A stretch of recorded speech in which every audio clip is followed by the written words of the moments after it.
Hi, my name's Steve Goddard. I'm a ride project engineer for Walt Disney Imagineering. I'd like to start by having you talk about how the evolution of technology has opened up the ability to create Cars Land. Okay, so the cars that we're running, like in Radiator Springs Racers, probably the most technological vehicle we've ever designed and built. Probably far superior to anything you see on the road now. And we're onboard computer control for the vehicles, dual processors, voting inputs and outputs. Each vehicle is its own power system, so we pick up electricity from a bus bar system underneath the track. We then transmit that into an electric motor, computer sending commands to the motor through a variable frequency drive, driving the motor, for the whatever speed we should be going for that area of the track. So the vehicle at any given point knows where it is on the track. It knows how fast it should be going on the track, and it's got a feedback loop, making sure that it's going the appropriate speed for where it is. And we have an off-board system, what we call the Wayside Computer, that keeps track of all 31 vehicles on the track and knows where they all are and monitors their speed and makes sure they're going appropriate speeds and in the zones that they should be, so that it's monitoring to make sure there's never a collision on the track. So one of the technologies we use there is a leaky coax, sort of a Wi-Fi antenna underneath the track, so all cars are in communication with the Wayside. Variable frequency drives now are smaller and smaller than they've ever been. That allows us to package a drive underneath the hood of the vehicle to control the speed of the vehicle. Our electric motors are more efficient than they've probably ever been, so we're getting smaller form factors out of the motors driving these vehicles. Now, I understand that some of the technology you've borrowed for the Radiator Spring Racers from multiple other attractions. For example, you're expanding beyond what we saw on Test Drive at Epcot? Absolutely. When we started this ride, we knew we needed to come up with some sort of ride platform that felt like a car. We wanted to be able to accelerate out of corners, come to a stop, and then start, and not be a slave to gravity as you would be on a coaster ride. So we knew we needed a driving platform. We looked at GM Test Track. We knew the geometry of that, the wheelbase, the seating capacity. That all worked for us. So we thought, okay, that's going to be our basis for our platform.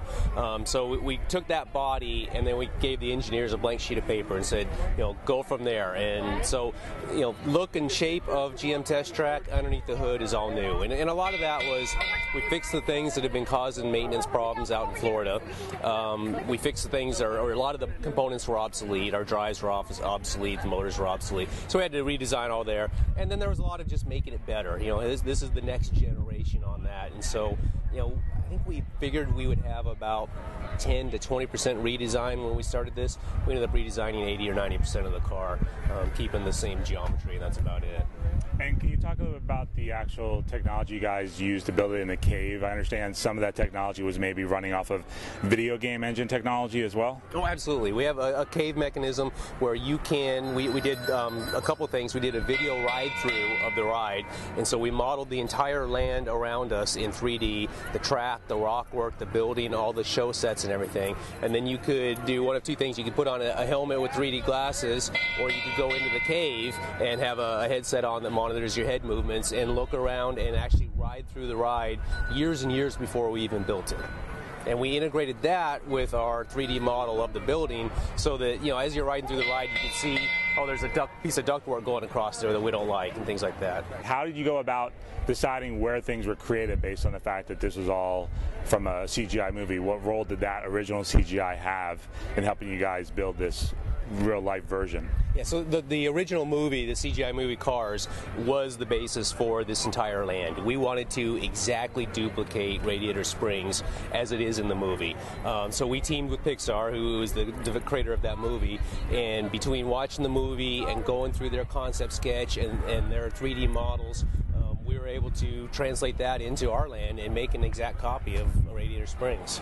Was the fact that it started off as a CG creation, did that help with the fact that you were using the previs technology in 3D? Yeah, I'm sure we ported a lot of that 3D into our base model for, there's a lot of scaling that had to happen. I think when they CG a movie, there is no scale really necessary. And so there had to be a lot of that going on. But it's great to start with the floor plan and the building blocks for getting that done. From a creative standpoint, is technology to the point now where if you guys think it can come true? We haven't found a way to defy gravity yet, and we constantly get the cartoon out of creative saying, hey, can we do this? And we can't defy gravity. But yeah, other than that, we're getting there. There's not a whole lot we can't do in developing new rides. As long as you got the budget. Exactly. It just takes money.